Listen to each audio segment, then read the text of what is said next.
saya akan membahas mengenai perumusan kebijakan pendidikan. Yang pertama, hakikat formulasi kebijakan. Formulasi berarti perumusan, sedangkan kebijakan berarti rangkaian konsep dan asas yang menjadi garis besar dan dasar rencana dalam pelaksanaan suatu pekerjaan, kepemimpinan, dan cara bertindak, atau tentang pemerintahan, organisasi, dan sebagainya. Pernyataan, cita-cita, tujuan, prinsip atau maksud sebagai garis pedoman atau untuk manajemen dalam usaha mencapai sasaran. Formulasi kebijakan adalah usaha perumusan berbagai konsep, rangkaian, dan harapan yang menjadi rencana dasar dalam pelaksanaan kegiatan pendidikan, sekaligus sebagai pedoman untuk manajemen atau pengelompokan pendidikan dalam usaha mencapai tujuan pendidikan yang diharapkan.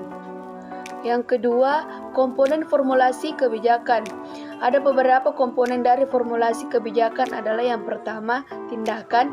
Tindakan kebijakan adalah tindakan disengaja yang selalu dilakukan secara terorganisasi dan berulang guna membentuk pola tindakan tertentu, sehingga pada akhirnya akan menciptakan norma-norma bertindak bagi sistem kebijakan.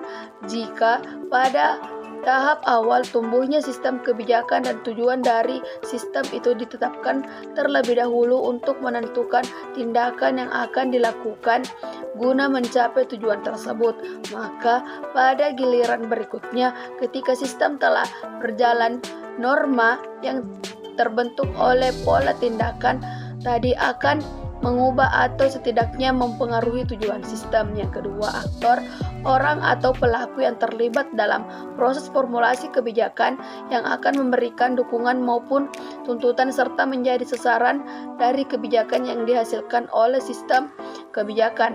Aktor yang paling dominan dalam tahap perumusan kebijakan dengan tuntutan yang bersifat intern dalam artian mempunyai kekuasaan atau wewenang untuk menentukan isi dan memberikan legitimasi terhadap perumusan kebijakan tersebut, pembuat kebijakan. Materi ketiga yaitu orientasi nilai.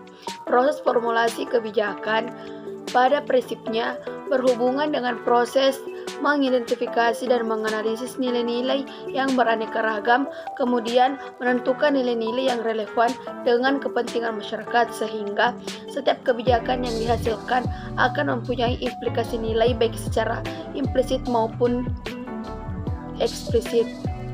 Materi ketiga yaitu proses formulasi kebijakan pendidikan. Yang pertama, perumusan masalah kebijakan. Kegiatan ini merupakan upaya untuk menentukan identitas masalah kebijakan dengan terlebih dahulu mengerti dan memahami sifat dari masalah tersebut, sehingga akan mempermudah dalam menentukan sifat proses perumusan kebijakan. Yang kedua, penyusunan agenda pemerintah. Oleh karena itu, masalah publik yang telah diidentifikasi begitu banyak jumlahnya, maka para pembuat keputusan akan memilih dan menentukan problem mana yang seharusnya memperoleh prioritas utama untuk diperhatikan secara serius dan aktif, sehingga biasanya agenda pemerintahan ini mempunyai sifat yang khas, lebih konkret dan terbatas jumlahnya.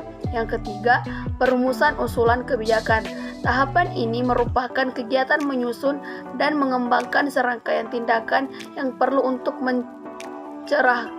memecahkan masalah, yang meliputi yang pertama, identifikasi alternatif dilakukan untuk kepentingan pemecahan masalah. Yang kedua, mendefinisikan dan merumuskan alternatif bertujuan agar masing-masing alternatif yang telah dikumpulkan oleh pembuat kebijakan itu jelas pengertiannya, sebab semakin jelas alternatif itu diberi pengertian, maka akan semakin mudah pembuat kebijakan menilai dan mempertimbangkan aspek positif dan negatif dari masing-masing alternatif tersebut.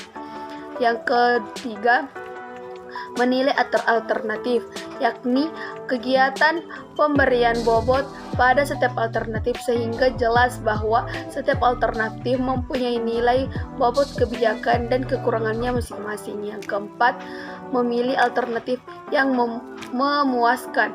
Proses pemilihan alternatif yang memuaskan atau yang paling memungkinkan untuk dilaksanakan barulah dapat dilakukan setelah pembuat kebijakan berhasil dalam melakukan penilaian terhadap alternatif kebijakan. Nah, bagian keempat, pengesahan kebijakan. Sebagai suatu proses kolektif, pengesahan kebijakan merupakan proses penyesuaian dari penerimaan secara bersama terhadap prinsip-prinsip yang diakui dan diterima. Landasan utama untuk melakukan pengesahan adalah variabel-variabel sosial seperti sistem nilai masyarakat, ideologi negara, sistem politik, dan sebagainya. Materi keempat atau materi terakhir, aktor dalam formulasi kebijakan pendidikan. Beberapa aktor dalam formulasi kebijakan pendidikan, antara lain yang pertama, pemerintah.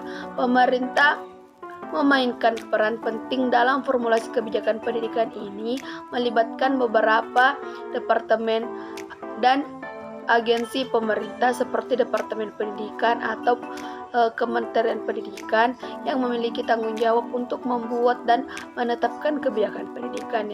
Yang kedua, parlemen. Parlemen juga berperan dalam formulasi kebijakan pendidikan. Mereka memiliki tanggung jawab untuk memeriksa dan menyetujui kebijakan pendidikan yang dikemukakan oleh pemerintah. Yang ketiga, lembaga penelitian. Lembaga penelitian memiliki peran penting dalam memberikan dasar data dan analisis untuk membuat kebijakan pendidikan yang berkualitas.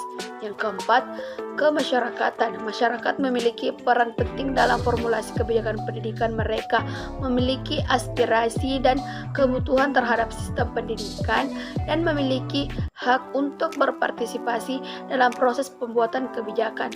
Itulah tadi materi yang sempat saya sampaikan. Mohon maaf apabila ada kesalahan. Wassalamualaikum warahmatullahi wabarakatuh.